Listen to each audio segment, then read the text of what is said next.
25-30 साल हो गए हैं मंडल कमीशन लागू होकर और रिजर्वेशन 27% लागू होकर, मगर ये मेडिकल साइंसेस के एरिया में लागू नहीं किया जाना ये बहुत बड़ा अन्याय करने वाला मामला था। इसके विरोध में जो आंदोलन चलाया गया, उस आंदोलन की बदौलत सरकार को मजबूर होकर ऐसा करना पड़ा। तो नरेंद्र मोदी ने इसका श्रेय अपने मंत्रियों को देने के लिए मंत्रियों के द्वारा ज्ञापन देने की नौटंकी करने का काम किया। प्रभावशाली तरीके से कोई विकल्प खड़ा नहीं किया जाता तब तक वोटों का ध्रुवीकरण होने की संभावना नहीं है। उसी 27% के अधीन ये रिजर्वेशन दिया जा रहा है, इसलिए सीटें कम होने का जो आरोप लगाया जा रहा है, ये आरोप में कोई सच्चाई नहीं है। मेरिट वाले स्टूडेंट का नुकसान होगा तो हमारे देश में लोकतंत्र है। मेश्राम साहब, आपका एमएनटी में स्वागत है। और धन्यवाद। अभी सरकार ने जो नीट और मेडिकल कॉलेजों में एडमिशन को लेकर ओबीसी और आर्थिक रूप से कमजोर वर्ग 27% और आर्थिक कमजोर है जो उनको 10% आरक्षण देने का अभी बिल पास किया है, तो उसको कैसे देखते हैं?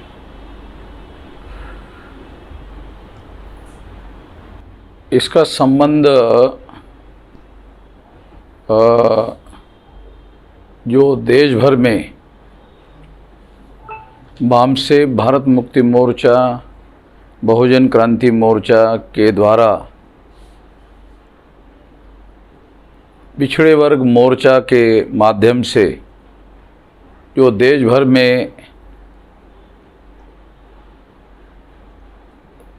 में ज्ञापन दिया गया और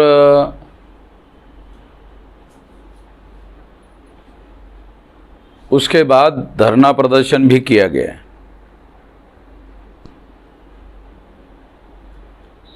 उसके बाद सरकार में हलचल पैदा हुई कि ये इशू उत्तर प्रदेश के आने वाले चुनाव को प्रभावित कर सकता है। इस वजह से सरकार ने मजबूर होकर इसको लागू करने का काम किया। अन्यथा 2014 में नरेंद्र मोदी प्रधानमंत्री बने थे, उस समय इसे लागू नहीं किया गया। 25-30 साल हो गए हैं मंडल कमीशन लागू होकर और रिजर्वेशन 27% लागू होकर, मगर ये मेडिकल साइंसेस के एरिया में लागू नहीं किया जाना ये बहुत बड़ा अन्याय करने वाला मामला था।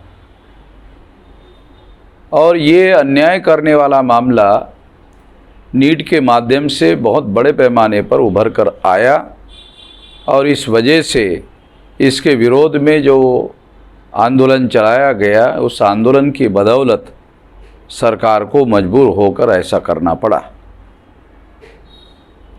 ये बात जानने और समझने की ज़रूरत है।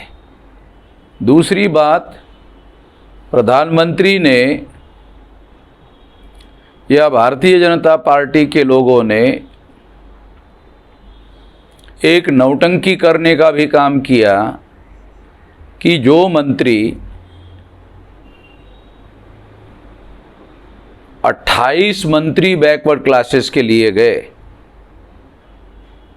और इतने सारे मंत्री होने के बावजूद भी ये निर्णय लिया गया। एजुकेशन मिनिस्टर बैकवर्ड क्लास का, ओबीसी का होने के बावजूद भी ये निर्णय लिया गया। और बाद में जब सारे देश भर में इसके विरोध में आंदोलन चलना शुरू हो गया तो नरेंद्र मोदी ने इसका श्रेय अपने मंत्रियों को देने के लिए मंत्रियों के द्वारा ज्ञापन देने की नौटंकी करने का काम किया। आंदोलन करने वाले लोग सरकार को ज्ञापन दे रहे हैं और सरकार में शामिल मंत्री भी ज्ञापन दे रहे हैं, तो फिर मंत्री काहे के लिए बनाए? अगर ये मंत्री बैकवर्ड क्लासेस के थे तो बैकवर्ड क्लासेस का प्रतिनिधित्व करने का काम इनको करना चाहिए था। संगठन चलाने वाले लोग भी ज्ञापन दे रहे हैं और मंत्री भी ज्ञापन दे रहे हैं, तो क्या मंत्रियों के पास अधिकार नहीं है अपने लोगों के हक और अधिकार के लिए सही फैसले लेने का? तो फिर इन लोगों को मंत्री क्यों बनाया गया? केवल नामधारी मंत्री बनाया गया, दिखाने के लिए मंत्री बनाया गया। और अगर बैकवर्ड क्लासेस के मंत्रियों की वजह से अगर ये लागू किया गया, अगर ऐसा है, तो क्या बैकवर्ड क्लासेस के मंत्री जाति आधारित जनगणना का फैसला करने के लिए दोबारा कोई ज्ञापन देने वाले हैं या कोई फैसला करने वाले हैं? मंत्रिमंडल में कोई फैसला करने वाले हैं? तो ये नौटंकी अब लोगों को समझ में आ रही है। इस नौटंकी को समझना बहुत ज़रूरी है। एक अभी इसको मास्टर स्ट्रोक भी बता रहे हैं ये बीजेपी का, क्योंकि कुछ राज्यों में इलेक्शन है, जैसे पंजाब है, उत्तर प्रदेश है, तो इसको लेकर भी कोई इफेक्ट पड़ेगा? क्योंकि बहुत बड़ी मात्रा में जो ओबीसी समाज है वो उत्तर प्रदेश में है। क्या लुभाने की कोशिश है उनको 27% आरक्षण की? यदि ये मान लिया जाए कि ये लुभाने की कोशिश है, तो ये फैसला लोगों के विरोध होने के पहले लिया जाना चाहिए था। मगर लोगों ने जब आंदोलन का रुख अख्तियार किया उसके बाद लिया गया, इसलिए इसका फ़ायदा होने का समय हाथ से निकल गया। इसका फ़ायदा होने की संभावना नहीं है। मगर उत्तर प्रदेश में विपक्ष बिखरा हुआ है, 4 हिस्सों में बटा हुआ है। एक कांग्रेस है, एक समाजवादी है, एक बहुजन समाज पार्टी है और दूसरे और भी छोटे छोटे बैकवर्ड क्लासेस के और भी दल है। तो इनमें वो 4 हिस्सों में बटा हुआ है और 4 हिस्सों में विपक्ष बटा होने की वजह से चाहे जनता बीजेपी के विरोध में हो, मगर विपक्ष बटा होने की वजह से इसका फ़ायदा दोबारा बीजेपी को होने की संभावना को इनकार नहीं किया जा सकता।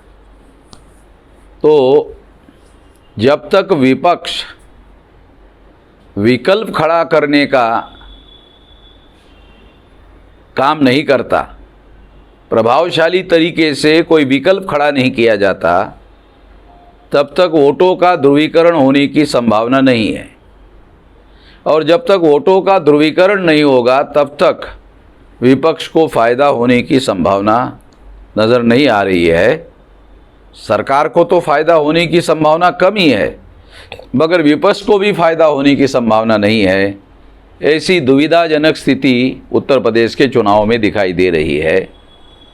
उत्तर प्रदेश का चुनाव 2024 में होने वाले लोकसभा चुनाव का सेमीफाइनल है। अगर ये सेमीफाइनल में बीजेपी चुनाव जीत गई तो उसके फाइनल में चुनाव जीतने के चांसेस बढ़ जाएंगे।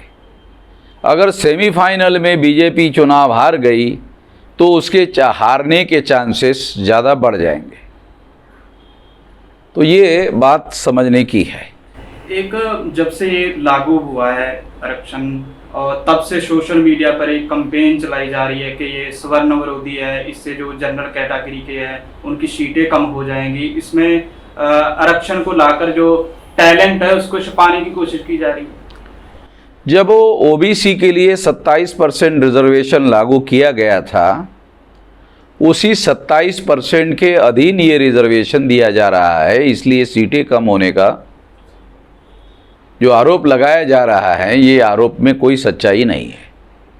क्योंकि ये तो 16 नवंबर 92 को सुप्रीम कोर्ट ने जब जजमेंट दिया उसी समय 27% लागू हो गया।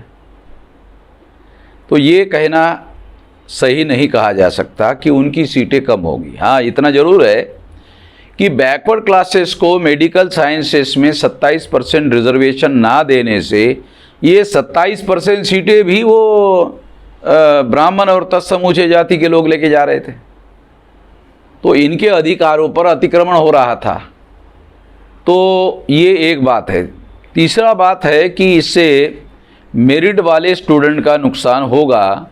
तो हमारे देश में लोकतंत्र है और लोकतंत्र जो है वो मेरिटोक्रेसी नहीं है, डेमोक्रेसी है।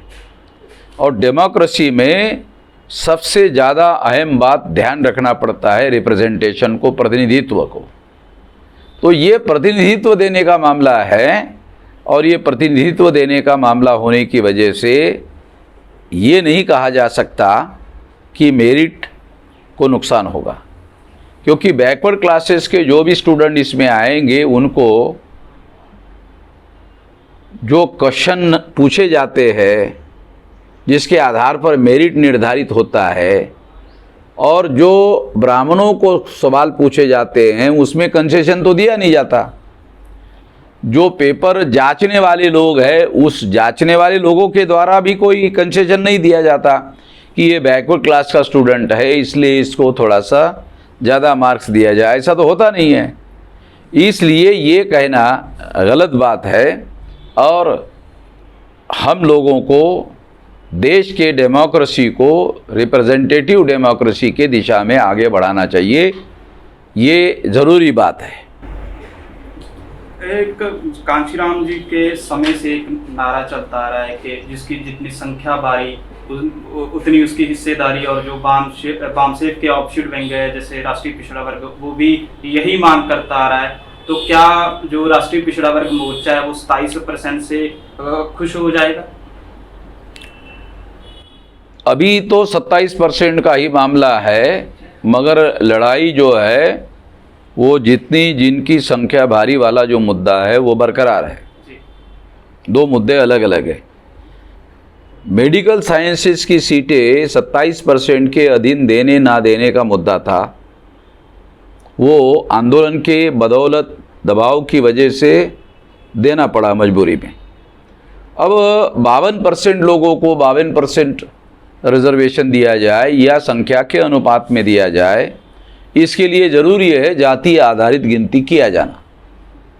जाति आधारित गिनती निर्धारित होगी तो फिर उसके आधार पर बहुत सारी बातें भविष्य में निर्धारित की जा सकती है।